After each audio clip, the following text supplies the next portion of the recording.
السلام عليكم ورحمة الله وبركاته. بسم الله الرحمن الرحيم.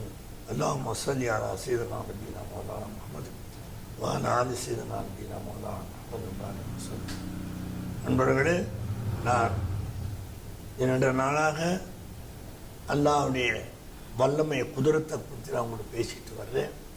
அவனோட அருளை பற்றி நான் பேசிட்டு தான் வர்றேன். சையதுனா இப்ராஹிம் அலைஹிஸ்ஸலாம் அவர்களை எப்படி தீர அல்லாஹ் தாலா உத்தரவு போட்ட அந்த நெருப்புக்கு சலாமத் ஆயிடுச்சு. இப்ராஹிமை நீ கரிச்சிடாதே, எரிச்சிடாதே, சாம்பல் ஆக்கிடாது அல்லாஹ் சொல்லுவாங்க. அப்படியே இருந்தார்கள். 50 நாள் அங்கே இருந்தாங்க.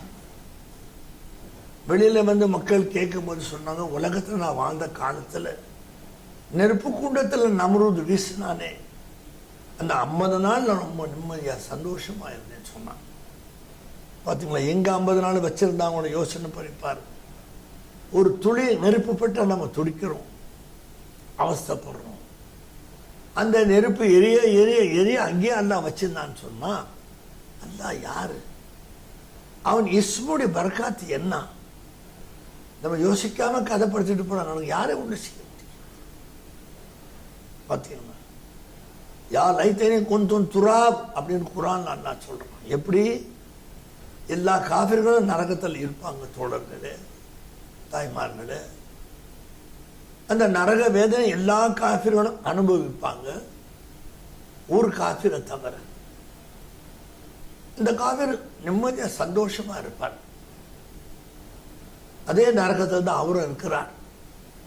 அந்த காஃபிர்கள் கேட்பாங்க, நாங்கள்லாம் இப்படி எரிஞ்சு சாம்பல் ஆகிறோமே, நீ எப்படிப்பா நிம்மதியாக சந்தோஷமாக இருக்கிறேன்னு அந்த காஃபிரை கேட்பாங்க. அப்போ அவர் சொல்வார், நான் நடந்து வரும்போது ஒரு ஓதரப்புடைய கலம் பேனா கீழே உண்டுச்சு, அதை எடுத்து நான் அவருக்கு கொடுத்தேன், அவ்வளோதான் நான் செஞ்ச நன்மை, வேற இல்லை. அதுக்காக அல்லாஹ் நான் செஞ்ச பாவங்களை அதிகமான நரகத்தை என்ன வச்சு உங்களோட மத்தியில் உங்களுக்கு படக்கூடிய வேதனை எல்லாமே நல்லா பாதுகாக்கிறோம். யார் லைத்தே குந்தன் துராப், யாரெல்லாம் இந்த மாதிரி காஃபிரா நாங்கள் சாகக்கூடாதா? காஃபிரா தான் செத்தோம், இப்படி காஃபிரா நாங்கள் சாகக்கூடாதா அப்படின்னு கேட்பாங்கன்னு குர்ஆன் சொல்லுது. பார்த்தீங்களா, நரகத்தில் தான் இருக்கிறான், அதான் இல்லாமல் நல்லா வச்சு காப்பாற்றுறான். அவனால் எதுவும் முடியும் என்பது நமக்கு தெரிய வருது. குர்ஆனுடைய நிகழ்ச்சிகள், சம்பவங்கள் நிறைய அல்லாஹ் சொல்லி காட்டுறான். அதனால நாம் தவக்கல் அல்லாம நம்மளுடைய முழு பொறுப்பை அல்லாட்ட சாட்சி. அல்லாஹ் அதை பாதுகாத்து கொடுக்குறான். பார்த்தீங்கன்னா எப்படிலாம் நம்மளை பாதுகாத்துக்கிறான் யோசனை பண்ணி பாருங்க. அவன் பாதுகாத்து வந்துக்கிட்டே இருக்கான். இந்த நிமிஷம் வரை நம்ம பெரிய ஆட்டால கூட நம்மளை பாதுகாக்க தான் செய்யறான், இல்லைன்னு சொல்ல முடியாது. இப்போ நம்மளுக்கு அல்லாஹ் தஆலா பாதுகாப்பு செய்து கொண்டே பாதுகாப்பு கொடுத்துக்கிட்டே இருக்கிறான். அவனை அறிஞ்சு தெரிஞ்சு புரிந்து நம்ம செயல்பட்டால் எந்த அளவுக்கு நமக்கு அல்லாஹ் தஆலா கிருபை செய்வான் யோசனை பண்ணி பாருங்க. நான் சொன்னேன், எங்க பார்த்தாலும் எல்லா வஸ்துவும் சொல்றீங்க, அல்லாஹ் எங்கேன்னு கேட்டால் தேடுறீங்க. பார்த்தீங்களா, அவன் இருந்தான், இருக்கிறான், இருப்பான். இது அவனுடைய ஹகீகத். நாம ஒருபோது இருக்க முடியாது. இருப்போம், மரணிப்போம், மண்ணோட மண்ணா ஒட்டி போயிடும். இந்த வஸ்துக்கள் எல்லாம் இருக்குதுன்னு சொல்லி நீங்க சொல்றீங்க. எக்காலமும் இருக்கக்கூடிய அல்லாஹ்வுடைய ஜாத் எங்கே, அல்லாஹ் எங்கே, அந்த பேருக்கு சொந்தக்காரர் எங்கேன்னு கேட்டா தேடுறீங்க. என்ன அர்த்தம்? அல்லாஹ் கை சேதப்பட மாட்டான். ஒரு நுத்ஃபா துளிலேந்து உங்களை நான் படைச்சேங்கிறான் குர்ஆன்ல. அப்படி ஒரு அற்ப துளில உருவாக்கப்பட்ட நம்மளை பற்றி அல்லாஹ் சொல்லும் போது, அவன் யார் என்று தெரியாமல் நம்ம வாழ்ந்து கொண்டு இருந்தால் எப்படி சந்தோஷப்படும்? ஒருத்தர் உதவி செய்யறாரு, ஒரு ஊருக்கு போறீங்க, நம்ம யாருன்னு தெரியாம அவர் கூப்பிட்டு உட்கார வச்சு சாப்பாடு எல்லாம் கொடுத்து எல்லாம் உதவி செய்யறாரு. அவரை நம்மளால மறக்க முடியுமா? பிறகு ஒரு சந்தர்ப்பத்தில் அவர் உங்க ஊருக்கு வந்துட்டாருன்னு சொன்னா அவரை பார்த்து நம்ம எவ்வளவு மரியாதை கொடுப்போம். அதுக்கு பகரமா அந்த உதவி நபரை பார்க்காத மாதிரி நம்ம போனா அவன் என்ன சொல்லுவான்? அந்த மனுஷனா இவன் ஊர்ல தவிச்சான், கூப்பிட்டு உட்காரு, சாப்பாடு கொடுத்து காசு பணம் கொடுத்தலாம் உதவுன, என்னை பார்த்து பார்க்காத மாதிரி போறானே அப்படின்னு மக்களுக்கு முதல் சொல்லலான்னு செய்வான். அதே மாதிரி நல்லா சங்கடப்படுவான். நீங்க அந்த பிள்ளையை நாம் எப்படி கொடுத்தோம், எப்படி வளர்த்தோம், எப்படி இந்த மாதிரி அவைங்களை கொடுத்தோம், பாட்ஷா பாடி எப்படி கொடுத்தோம் பார்த்தீங்களா? இதெல்லாம் கண்ணு, ஹார்ட்டு, காது அப்படின்னு சொல்றான். கண்ணை கொடுத்தவன் நான் தாங்கிறான், ஹார்ட்டை ஃபாதை கொடுத்தவன் நான் தாங்கிறான். எல்லாமே அல்லாஹ் கொடுத்த வஸ்தா இருந்தாலும் 3 குறிப்பிட்டு அல்லாஹ் சொல்லி காட்டுறான். நம்ம பார்க்கிறோம், மகிழ்ச்சி அடைகிறோம். அல்ஹம்துலில்லாஹ். எங்கேருந்து பார்க்குறது? எப்படி இந்த பார்வை வருது? யார் இந்த பார்வையை கொடுத்தா? அல்லாஹ் 100 சமாவாத்தி வர்றான். வானம் பூமியின் பிரகாசமாக அல்லாஹ் இருக்கிறானே, அல்லாஹ் குர்ஆன்ல சொல்றானே. அப்படியாப்பட்ட அல்லாஹ் கொடுத்த அந்த கண்ணுக்கு நம்ம என்ன நன்றி செய்யறோம்? குறைஞ்சபட்சம் அவன் பார்க்க வேணான்றத பார்க்காதீங்க. ஹராம நீங்க செய்யாதீங்க, பார்க்காதீங்கன்னு சொன்னா விட்டுடுங்க, முடிஞ்சு போச்சு. அந்த கண்ணுக்கு நாம செஞ்ச நன்றியாச்சு. அந்த மாதிரி கேட்கக்கூடாத செய்தியை கேட்காதீங்க, விட்டுடுங்க. காதுக்கு நாம செஞ்ச நன்றி ஆயிடுச்சு. நல்லதே பேசுங்கள், தீயதை பேசாதீங்க, நல்லதே பேசுங்கள். அல்லாஹ் அந்த நாம எத்தனோ பேர் ஊமையா படைச்சு போயிட்டான். அல்லாஹ் தாலா நம்மளுக்கு பேசுறதுக்கு உண்டான தகுதி அல்லாஹ் தந்தான் பேசுறோம். எப்படியெல்லாம் நம்ம பேசுறோம், எப்படிலாம் நம்ம பழக்கிறோம்.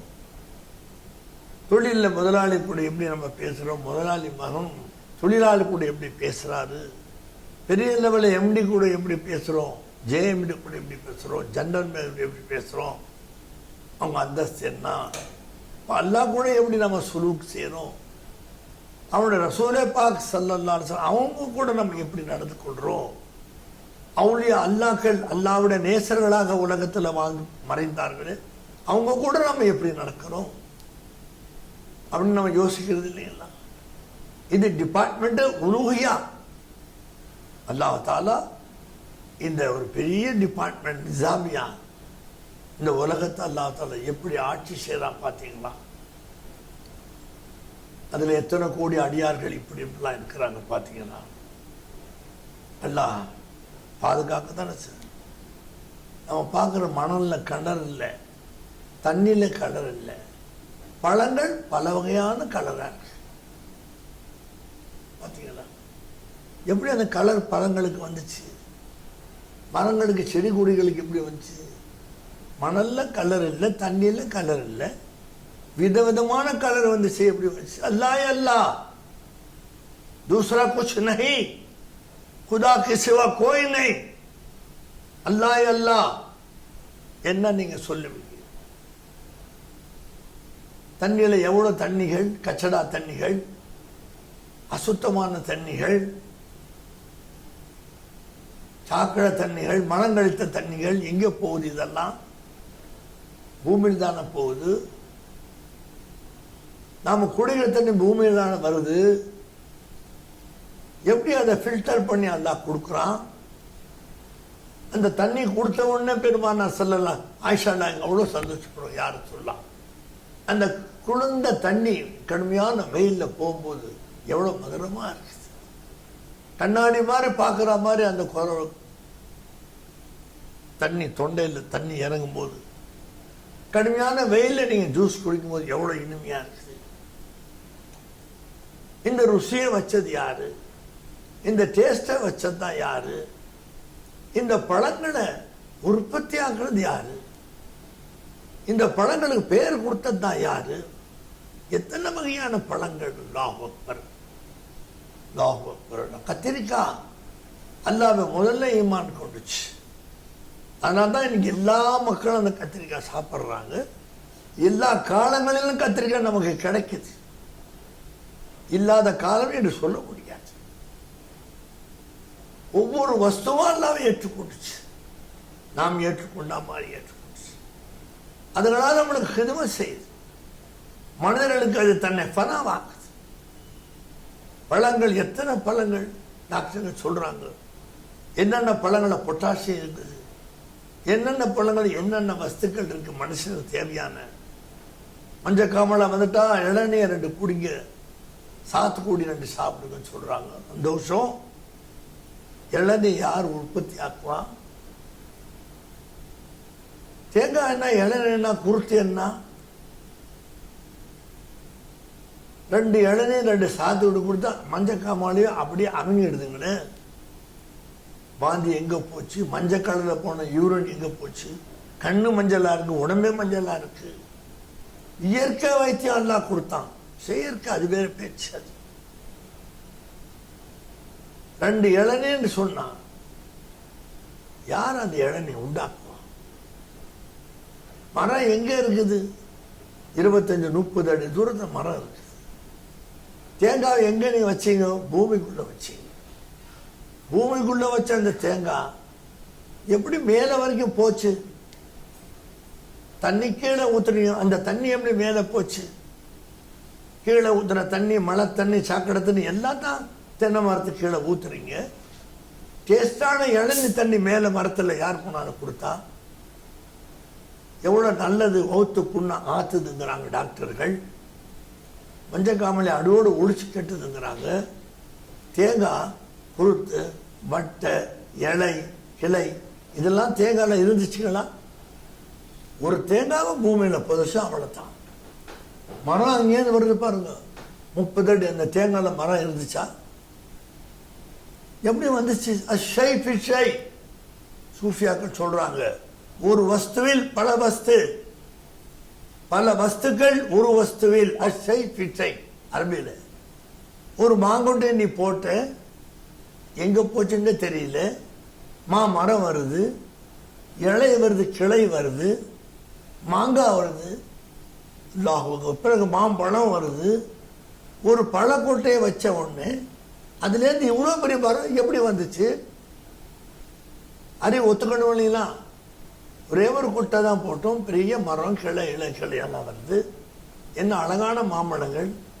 எத்தனை பேர் மாம்பழங்களை வச்சு. அதுல இமாம் பசத் உயர்வான பழம். ஒரு பழம் 80 ரூபா விற்கிறாங்க, சாப்பிட்றாங்க. அவ்வளோ டேஸ்டாக தான் இருக்குது. உண்மைதான். அந்த பழத்தை அந்த டேஸ்ட்டை வச்சவன் யாரு? பங்கனமல்லி மாம்பழம் அந்த டேஸ்ட்டை வச்சவன் யாரு?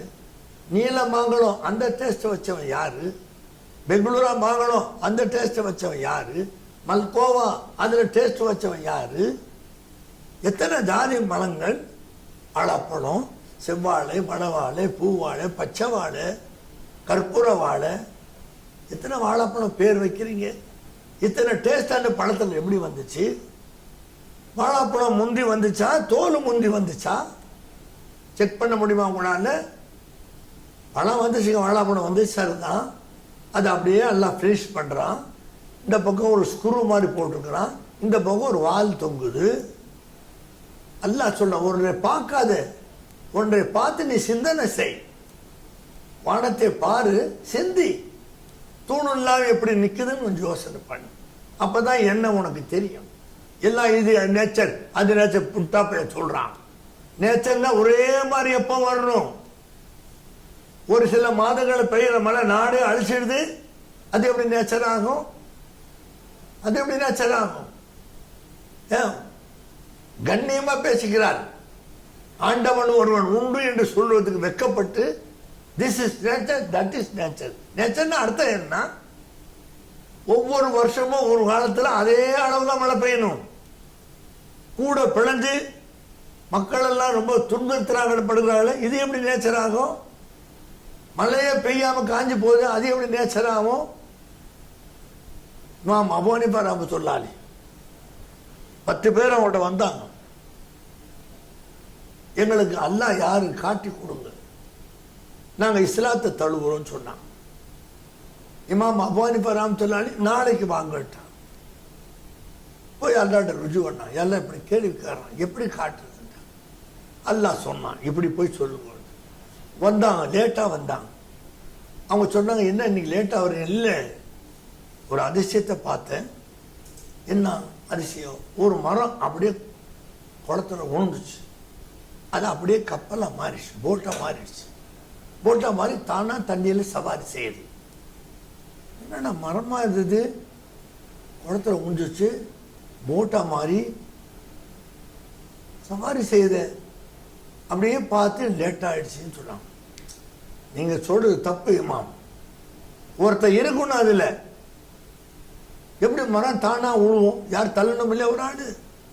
அது எப்படி தானா படகாகும்? அது எப்படி தானா போட்ல ஓடும் ஒரு ஆள் இல்லாம? அப்படியா? நல்ல பதில் சொல்லியிருக்கிறேன்.